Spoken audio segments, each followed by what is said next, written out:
Well, new this morning, Americans who were on the cruise ship with a hantavirus outbreak, they are back in the United States, and they flew from Spain and arrived in Omaha, Nebraska early this morning. 17 Americans and a British citizen who lives in the U.S. were on board that plane. U.S. Health and Human Services Department says one American has tested positive for the virus, but is not showing any symptoms at this time. A second person is showing mild symptoms. KVUE's Michael Courier joins us here in the studio now with more on our coverage of this hantavirus outbreak. So, Michael, how do those passengers in the U.S., what's next for them, and what makes sure the virus doesn't spread? Yeah, Brian and Yvonne, those 17 passengers are at the University of Nebraska Medical Center to get checked out.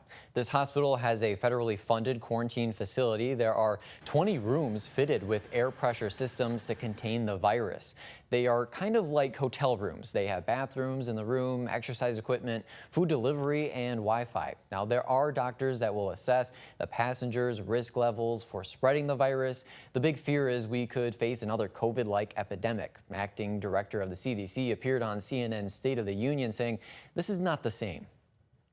We don't want to cause a public panic over this. We want to treat it with the hantavirus protocols that we're successful in containing outbreaks in the past.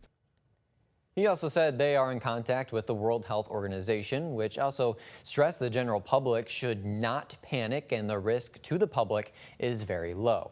The Texas Department of State Health Services said last week that 2 Texans were aboard that ship. Both live in the Houston area. They were not on the plane to Nebraska because they had already returned to the U.S. Officials say they agreed to keep an eye out for symptoms and said they did not have contact with anyone sick while aboard the ship.